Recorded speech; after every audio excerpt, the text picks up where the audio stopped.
Hello ladies and gentlemen, welcome to the long-awaited, long-overdue return of Star Wars: The Complete History. It has been nearly 5 months since we have made an episode of this, and I deeply regret that. This was one of the series I know a lot of people enjoyed on my channel, and this was a series that I know I enjoyed doing, so we're going to keep doing it, and I'll find a regular day to upload it. So the Devastation of Ossus is what we do today. 3996 BBY. During the frantic evacuation of Ossus, the Jedi scrambled to retrieve as many vital artifacts as possible. Amid this chaos, Exar Kun and Ulic brought their forces to the Library World to raid anything that remained. A tree-like Neti Jedi, Master Ad Nar, had taken on the mantle of librarian after Odan Ur's death. Knowing that he could not protect every item from the oncoming shockwave, Ood buried a priceless collection of ancient lightsabers just before the arrival of Exar Kun and his Maasai warriors. To protect his treasure, Ood called upon the force inside the soil of Ossus and transformed himself into a gigantic tree.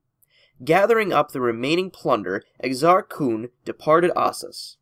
As the waves of supernova fire drew closer, Ulic Queldorma fought against the rallying Republic and Jedi forces. Ooh, this is getting good. Kay Queldorma attempted to stop his brother, but Ulic unleashed his anger and in a devastating fury struck down Kay, killing him. Staring at the body of his brother and realizing what he had done, Ulic collapsed in horror. Nomi Sunrider and Tat Danita arrived too late to help Kay, but a distraught Nomi unleashed a wild force ability that blinded Ulic to the Force, effectively stripping him of his powers. Utterly crushed, no longer even a Jedi Knight, Ulic Queldorma finally saw how much pain he had caused. He had traveled the dark path with the intention of avenging Master Arca, but instead had grown worse than his very enemies. Knowing how the Sith War must end, Ulic offered to take the remaining Jedi to the headquarters of Exar Kun on Yavin 4. Kun realized that the Jedi were coming. He gathered the remaining Maasai into the Great Temple, then chained himself to the focal point of the pyramids. As the Jedi forces in orbit generated a wall of light that bombarded the thick jungles, Exar Kun drained the power from his Maasai slaves, triggering a final wave of Sith sorcery that liberated his spirit but preserved it inside the giant structures. Kun found himself trapped, unable to escape the prison he had created for himself. The Jedi attack resulted in an immense conflagration in the jungle, obliterating the trees and scorching the temple complex so completely that nothing could survive.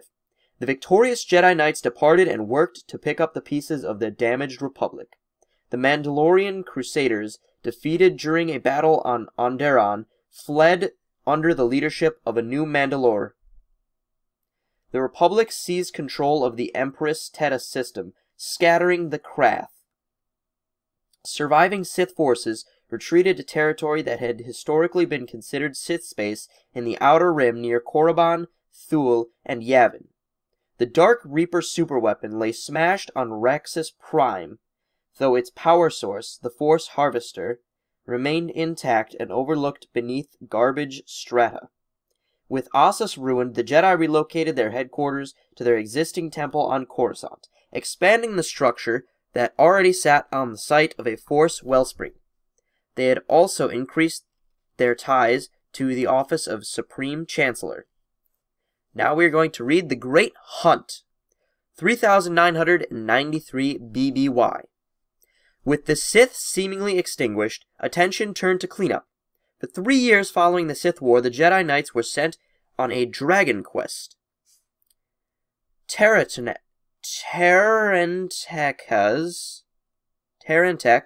Exar Kun's alchemy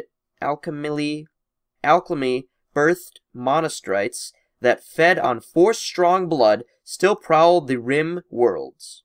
Each stood about half the size of a Rancor and was a match for an entire squad of Jedis, making the extermination of Tenekans, or Tarantex,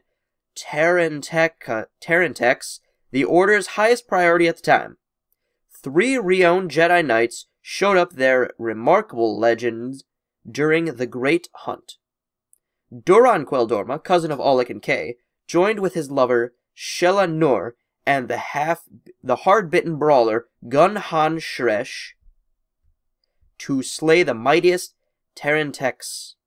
In the final days of the great hunt, Gun Han perished in the teeth of a Tarantek in the Shadowlands of Kashyyyk.